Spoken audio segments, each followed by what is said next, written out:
Hello everyone. So I have brought up a new video in which I'm going to tell you more about the question paper which came in 2019, and the questions here are, let's just read the questions and just find out the answers. Answers are already given here.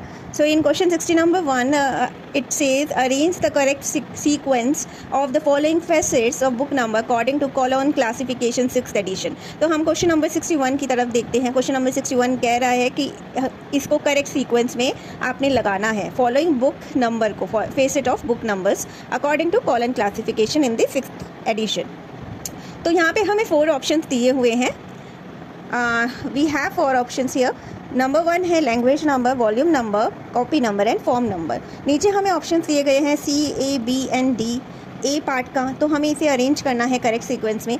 तो what would be the correct sequence? First आएगा ए यानी कि language number. तो सबसे पहले हमारा जो facet है, जब हम फैसेट को देखते हैं हमें पता है कि CC जो है वो रंगनाथन ने बनाई थी, और 6th एडिशन में को अगर हम ध्यान में देखें तो यहाँ पे हमें बुक नंबर दिख रहा है. बुक नंबर का जो फॉर्मूला है वो है LFY.V-S (C and (G). क्या कह रहा है? L is for language, F is for form, Y is for year, V is for volume, S is for space हम बोलते हैं, यहाँ पे सप्लीमेंट्री कॉपी आती है, and C is for complementary copy of the book. तो यहाँ पे हमें बी ऑप्शन जो है वो बिल्कुल सही है. पहला आ रहा है ए. तो अगर हम नीचे ऑप्शन में भी देखें तो बी और सी में हमारा ए आ रहा है. बाकी सब जो है ए और डी को हम अभी एलिमिनेट कर देंगे. नेक्स्ट अगर हम यहाँ पे फेसेट फार्मूला की तरफ देखते हैं तो एल के बाद आता है एफ यानी कि फॉर्म. तो हमारा option number B is completely right. तो ये फार्मूला आप अच्छे से याद कर लेना ताकि आपको ईजी पड़े. So now moving to the question number 2. Question number 2 यानी कि क्वेश्चन नंबर 62 कह रहा है the concept of information encountering यानी कि IE was introduced in the domain information behaviour literature by Sandra Erdelez in 1997. ये जो नेम्स है, इन नेम्स को आप अच्छे से रिमेंबर रखिए ताकि आपके जब एग्ज़ाम में आए तो आप फटाफट सोच ले कि IE is related to sender address, is related to 1997 where she proposed a conceptual framework for facilitating systematic study of IE यानी कि information encountering. Select the 3 key characteristics of the information identified the Andrelez in her study. आप एक table बना सकते हो. उस table पे आप लिख सकते हो IE किसने इंट्रोड्यूस की. ये की सेंड्रा आर्टलेज ने. ठीक है, कब की? 1997 में. इसके कैरेक्टरिस्टिक्स की बात करते हैं तो इसकी कैरेक्टरिस्टिक्स क्या है? हमारे इसके कैरेक्टरिस्टिक्स है आपका characteristic of the information user. Yes right. Characteristic of the information seeking habit. नहीं, इंफॉर्मेशन सीकिंग हैबिट कैसे हो सकता है? तो this option is wrong. Characteristic of information environment, या this is right. And characteristic of encountering information encounter भी की जाती है. तो ये तीनों कैरेक्टरिस्टिक है यानी कि option number A is completely right. हमें ध्यान देना है कि सेंड्रा एंड्रेलेज ने 1997 में IE को डिस्कवर किया था, इंट्रोड्यूस किया था. ठीक है, इसके जो कुछ कैरेक्टरिस्टिक्स है वो है user, environment, information and problem.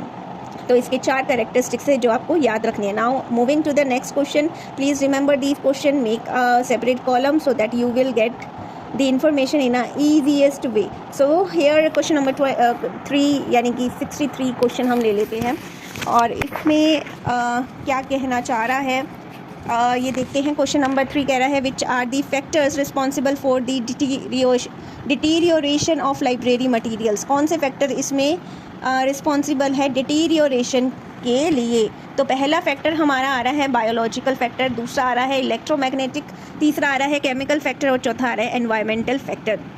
तो डिटीरियोरेशन के लिए कौन सा फैक्टर आपका होगा? तो आपका ऑप्शन आंसर दिया गया है ए यानी कि बायोलॉजिकल फैक्टर भी आ रहा है, केमिकल फैक्टर भी आ रहा है, और डी यानी कि कोई भी बुक अगर डिटीरियोर हो रही है तो उसका बायोलॉजिकल फैक्टर होगा, केमिकल की वजह से भी वो डिटीरियो हो सकती है, और एनवायरमेंटल फैक्टर भी उसका आ सकता है. नाउ असर्शन दिया गया है क्वेश्चन नंबर 4 में as a level of recall decreases the precision increases. Recall and precision are not always inversely correlated. Assertion दिया है कि जैसे ही रिकॉल का लेवल डिक्रीज होता है प्रिसीशन इंक्रीज होता है। रीज़न दिया गया है कि रिकॉल और प्रिसीशन कभी भी इन्वर्सली को रिलेटेड नहीं होते। तो which is the right answer? A है आपका बिल्कुल ट्रू, बट रीजनिंग जो दी गई है वो बिल्कुल फॉल्स है। तो यानी कि आंसर क्या आएगा? A is true and R is false. ठीक है। Which of the following are reference style management tool? कौन सा इनमें से रेफरेंस स्टाइल मैनेजमेंट टूल है? Data, RefWorks, Mendeley, Zotero. तो कौन सा आंसर आएगा? Answer number B is correct कि इनमें से जो रेफरेंस स्टाइल मैनेजमेंट टूल है RSMT इनमें से कौन सा है? इसमें से है रेफ्वर्क, यानी कि reference is related to reference work, RefWorks. Now C यानी Mendeley, M management, Mendeley, and D is also right यानी ज़ोटैरो। ये तीनों के तीनों RM और Z, RMZ reference, Mendeley and Zotero, ये तीनों ही रेफरेंस स्टाइल मैनेजमेंट टूल है। नेक्स्ट आ जाते हैं 6th क्वेश्चन पे। Which of the following change management model has 3 stages, namely unfreezing, changing and refreezing. तीन है मैनेजमेंट मॉडल की 3 स्टेजेस है चेंज मैनेजमेंट मॉडल की। पहली है अनफ्रीजिंग, दूसरी है चेंजिंग और तीसरी है रीफ्रीजिंग। अनफ्रीजिंग मतलब किसी भी चीज़ को अगर वो फ्रीज़र में हम बाहर निकाल ले तो उसे कहते हैं अनफ्रीजिंग। किसी भी चीज़ को हमने बाहर निकाला फिर वापस फ्रीज़र में डाला, दैट इज़ रीफ्रीजिंग। और चेंजिंग मतलब solid to liquid, liquid to gas, that is changing. तो जब हम बात कर रहे हैं इस मॉडल की तो आपके दिमाग में सबसे पहले किसका नाम आता है? जी, कर्ट लुईस मॉडल का नाम आता है चेंज थ्योरी में। हमने पढ़ा हुआ है कि चेंज थ्योरी की जब भी हम बात करते हैं तो हमारे माइंड में आता है Kurt Lewis model. Now Kurt Lewis क्या था कि कर्ट लुईस एक ऐसा थिंकर था जिसने 3 स्टेप चेंज मॉडल बनाया था। ठीक है। 3 स्टेप चेंज मॉडल जो है वो मॉडर्न डे चेन थ्योरी है। इसमें क्या होता है कि उसने यहाँ पे 3 चीज़ों का निर्माण किया है।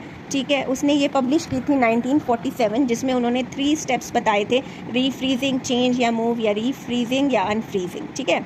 नाउ क्वेश्चन नंबर 7 आता है, वो कहता है which of the following are the high level classes of entities in the BIBFRAME model. BIBFRAME की जब भी बात आ जाती है हमें कुछ ज़्यादा याद नहीं करना। बिब फ्रेम मॉडल की हाई लेवल क्लासेस या एंटिटीज़ कौन सी है, हमें ये ध्यान देना है। तो option number D is the correct answer, यानी कि work, instance and item. Work, instance and item जो है वो बिब फ्रेम मॉडल की हाई लेवल क्लासेस है।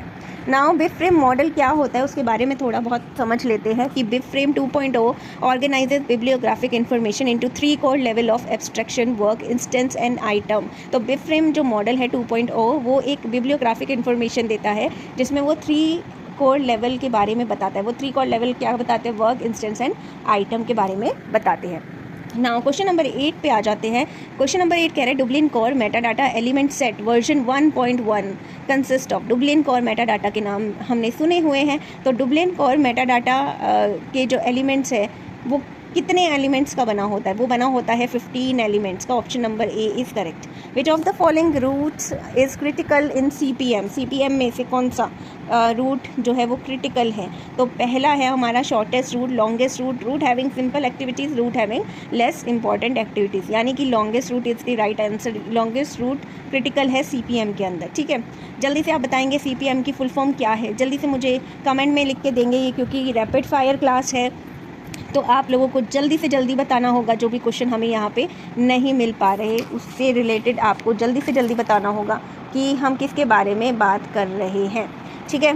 तो नेक्स्ट है हमारा according to SR Ranganathan wherever telescoping of array is done the canon of hierarchy is violated.